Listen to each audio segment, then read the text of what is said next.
Breaking news. নবম জাতীয় বেতন স্কেল বাস্তবায়ন নিয়ে সরকারি কর্মকর্তা কর্মচারীদের মধ্যে যে আশা এবং প্রত্যাশা ছিল তা এখন চরম অনিশ্চয়তার মুখে পড়েছে। দীর্ঘদিনের ধৈর্যশীল প্রতীক্ষার পর যে আর্থিক স্বস্তি এবং নিরাপত্তা তাদের জীবনে নতুন সম্ভাবনা সৃষ্টি করতে পারত, সেই স্বপ্ন এখন অস্পষ্ট হয়ে আসছে। সরকারের নীতি নির্ধারক মহল থেকে যেসব ইঙ্গিত এবং বার্তা পাওয়া যাচ্ছে তাতে এটি স্পষ্ট হয়ে উঠছে যে বর্তমান অন্তর্বর্তীকালীন সরকারের মেয়াদে এই বেতন কাঠামো বাস্তবায়নের সম্ভাবনা অত্যন্ত সীমিত। এই গুরুত্বপূর্ণ এবং সুদূর প্রসারী আর্থিক সিদ্ধান্ত গ্রহণের দায়িত্ব পরবর্তী নির্বাচিত সরকারের হাতেই চলে যাবে বলে মনে হচ্ছে। চলতি বছরের জুলাই মাসে নবম জাতীয় বেতন কমিশন গঠনের সংবাদ প্রকাশিত হলে সারা দেশের সরকারি কর্মচারীদের মধ্যে একটি নতুন উৎসাহ এবং আশার সঞ্চার হয়েছিল। তারা বিশ্বাস করেছিলেন যে বিগত দীর্ঘ 7 বছরের কষ্টকর এবং ধৈর্যের প্রতীক্ষার অবসান ঘটতে চলেছে। কমিশনকে দায়িত্ব অর্পণের সময় সুস্পষ্টভাবে 6 মাসের একটি সময়সীমা নির্ধারণ করা হয়েছিল। এই নির্দিষ্ট সময়ের মধ্যেই বিস্তৃত সমীক্ষা, তথ্য উপাত্ত সংগ্রহ এবং বিশ্লেষণ, বিভিন্ন পক্ষের সাথে পরামর্শ এবং মতবিনিময়ের মাধ্যমে একটি ন্যায়সঙ্গত এবং বাস্তবভিত্তিক বেতন কাঠামোর সুপারিশমালা প্রণয়ন করার লক্ষ্য ছিল। কিন্তু সেই নির্ধারিত সময়সীমা ইতিমধ্যে অনেক সপ্তাহ আগেই অতিক্রান্ত হয়ে গেছে এবং এখনও কমিশনের চূড়ান্ত প্রতিবেদন সরকারের কাছে পৌঁছায়নি। সংশ্লিষ্ট মহলের তথ্য অনুসারে জানুয়ারি মাসের দ্বিতীয় সপ্তাহে সম্ভবত এই প্রতিবেদন জমা দেওয়া হতে পারে। কিন্তু প্রশ্ন থেকে যাচ্ছে যে এই বিলম্বিত প্রতিবেদন জমা হলেও সরকার কি তা বাস্তবায়নের জন্য প্রয়োজনীয় সকল পদক্ষেপ সম্পন্ন করতে পারবে? অর্থ উপদেষ্টা ডক্টর সালাহউদ্দিন আহমেদ বিভিন্ন সভা এবং প্রকাশ্য অনুষ্ঠানে এই বিষয়ে সরকারের অবস্থান অত্যন্ত স্পষ্ট এবং দৃঢ়ভাবে উপস্থাপন করেছেন। তিনি বারবার জোর দিয়ে বলেছেন যে নতুন বেতন কাঠামোর মতো একটি বিশাল এবং দীর্ঘমেয়াদী প্রভাব বিস্তারকারী আর্থিক নীতি প্রণয়ন এবং বাস্তবায়নের ক্ষমতা একটি গণতান্ত্রিক প্রক্রিয়ায় নির্বাচিত সরকারের হাতেই থাকা উচিত। তার বক্তব্য অনুযায়ী একটি জাতীয় বেতন স্কেল নিছক মাসিক বেতনের অঙ্ক বৃদ্ধির বিষয় নয়। এর সাথে যুক্ত রয়েছে জাতীয় অর্থনীতির সামগ্রিক সক্ষমতা নিরূপণ, রাষ্ট্রীয় রাজস্ব এবং ব্যয়ের মধ্যে টেকসই ভারসাম্য প্রতিষ্ঠা, বার্ষিক বাজেটে বিপুল পরিমাণ অতিরিক্ত বরাদ্দের ব্যবস্থা, প্রশাসনিক কাঠামোতে প্রয়োজনীয় সংস্কার এবং আগামী বছরগুলোর জন্য একটি সুচিন্তিত আর্থিক পরিকল্পনা প্রণয়ন। এই সকল জটিল এবং আন্তঃসম্পর্কিত বিষয় বিবেচনা করে একটি অন্তর্বর্তীকালীন সরকারের পক্ষে এমন মৌলিক সিদ্ধান্ত নেওয়া যুক্তিসঙ্গত নয়। নির্বাচন কমিশন ইতিমধ্যে আসন্ন জাতীয় সংসদ নির্বাচনের সম্পূর্ণ এবং বিস্তারিত সময়সূচি প্রকাশ করেছে। সেই সূচি অনুসারে আগামী 22শে জানুয়ারি থেকে দেশব্যাপী নির্বাচনী প্রচারণা কার্যক্রম আনুষ্ঠানিকভাবে শুরু হবে। অন্যদিকে বেতন কমিশনের প্রতিবেদন জমা পড়ার সম্ভাব্য সময় জানুয়ারির দ্বিতীয় সপ্তাহ। এই 2 তারিখের মধ্যে ব্যবধান অত্যন্ত সংক্ষিপ্ত এবং অপর্যাপ্ত, মাত্র কয়েকটি কর্মদিবস। এই অতি সীমিত সময়ের মধ্যে একটি বিশাল এবং বিস্তৃত প্রতিবেদন সূক্ষ্মভাবে পর্যালোচনা করা, তার সম্ভাব্য অর্থনৈতিক প্রভাব বিশ্লেষণ করা, সংশ্লিষ্ট সকল মন্ত্রণালয়ের সাথে কার্যকর সমন্বয় সাধন করা, আন্তঃমন্ত্রণালয় বৈঠকের আয়োজন করা, মন্ত্রিপরিষদের চূড়ান্ত অনুমোদন লাভ করা এবং সর্বশেষ গেজেট প্রকাশ করা, এই সম্পূর্ণ জটিল প্রক্রিয়াটি সম্পন্ন করা কার্যত অসম্ভব বলেই বিশেষজ্ঞরা মনে করছেন। প্রশাসনিক বিশ্লেষকরা উল্লেখ করছেন যে যদি কমিশন তাদের প্রতিবেদন গত ডিসেম্বরের প্রথম দিকে জমা দিতে পারত, তাহলে হয়তো সরকারের হাতে কিছুটা সময় থাকত।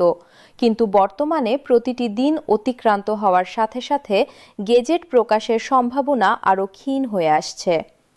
নির্বাচনের এত কাছাকাছি সময়ে একটি অন্তর্বর্তীকালীন সরকারের জন্য এত বড় আর্থিক প্রতিশ্রুতি দেওয়া রাজনৈতিকভাবে জটিল এবং বিতর্কিত হতে পারে। এমন সিদ্ধান্ত নিয়ে নানা প্রশ্ন এবং সমালোচনা উঠতে পারে। এই ক্রমবর্ধমান অনিশ্চয়তার মধ্যে সরকারি কর্মচারীদের মধ্যে ক্ষোভ এবং হতাশা তীব্র আকার ধারণ করছে।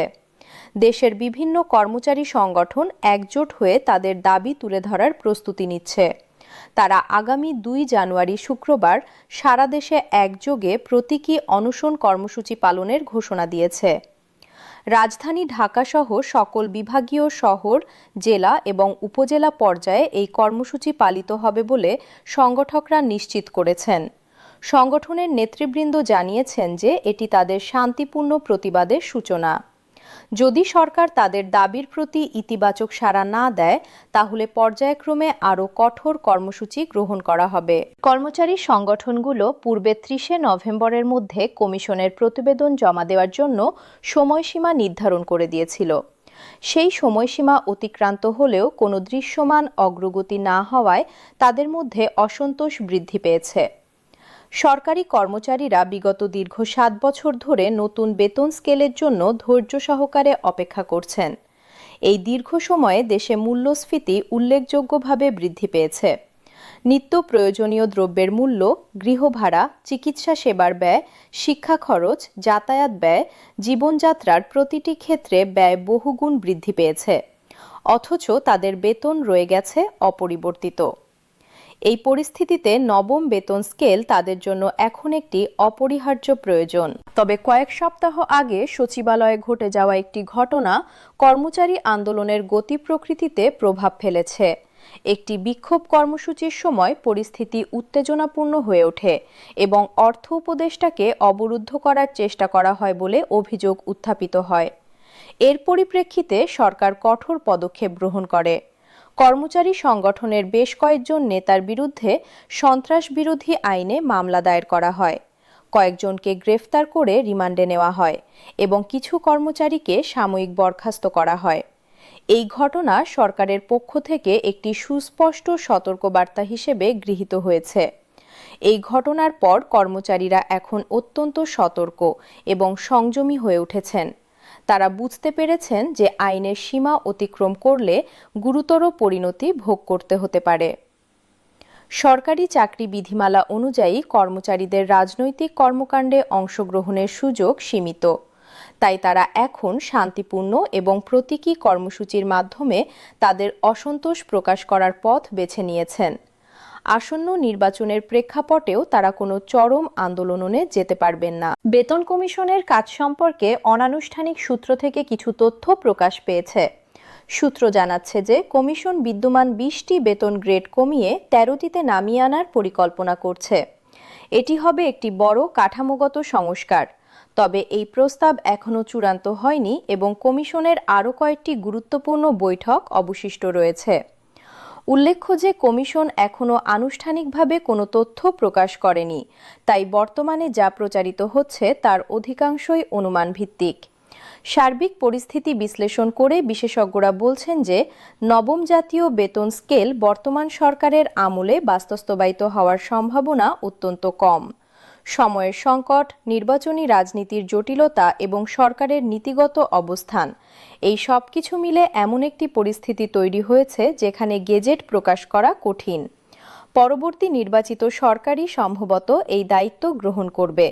তবে নতুন সরকার বর্তমান কমিশনের সুপারিশ গ্রহণ করবে নাকি নতুন করে পর্যালোচনা করবে সেটি এখনও অস্পষ্ট। রাজনৈতিক বিশ্লেষকরা মনে করছেন যে দলই নির্বাচনে বিজয়ী হোক, সরকারি কর্মচারীদের বেতন বৃদ্ধি তাদের জন্য একটি গুরুত্বপূর্ণ বিষয় হবে। কারণ সরকারি কর্মচারীরা প্রশাসনিক কাঠামোর মূল ভিত্তি। তাদের মনোবল এবং সন্তুষ্টি প্রশাসনিক দক্ষতার জন্য অপরিহার্য। দীর্ঘদিন তাদের দাবি অপূর্ণ থাকলে তা প্রশাসনে নেতিবাচক প্রভাব ফেলবে। তাই নতুন সরকার অবশ্যই এই বিষয়ে পদক্ষেপ নেবে। কর্মচারী সংগঠনের নেতারা এখনও সম্পূর্ণ আশা হারাননি। তারা বিশ্বাস করেন যে ক্রমাগত এবং শান্তিপূর্ণ চাপের মাধ্যমে হয়তো বর্তমান সরকারকে গেজেট প্রকাশে উৎসাহিত করা সম্ভব হতে পারে। তারা প্রতীকী অনশন, মানববন্ধন এবং অন্যান্য শান্তিপূর্ণ কর্মসূচির মাধ্যমে তাদের বক্তব্য তুলে ধরবেন। কিন্তু বাস্তবতা হলো সরকারের পক্ষ থেকে এমন কোনো স্পষ্ট ইতিবাচক সংকেত আসছে না। নবম জাতীয় বেতন স্কেল শুধু একটি প্রশাসনিক বিষয় নয়, এটি লাখো সরকারি কর্মচারী এবং তাদের পরিবারের জীবন ও জীবিকার সাথে জড়িত। বর্তমান মূল্যস্ফীতির যুগে যখন জীবনযাত্রার প্রতিটি খাতে ব্যয় বৃদ্ধি পেয়েছে, তখন একটি যুক্তিসঙ্গত বেতন বৃদ্ধি তাদের জন্য অত্যাবশ্যক। আগামী কয়েক সপ্তাহ এই বিষয়ে নির্ণায়ক হতে চলেছে। দেশের সরকারি কর্মচারীরা এখন উদ্বিগ্ন এবং উৎকণ্ঠিত হৃদয়ে একটি সুস্পষ্ট এবং ইতিবাচক সিদ্ধান্তের অপেক্ষায় রয়েছেন।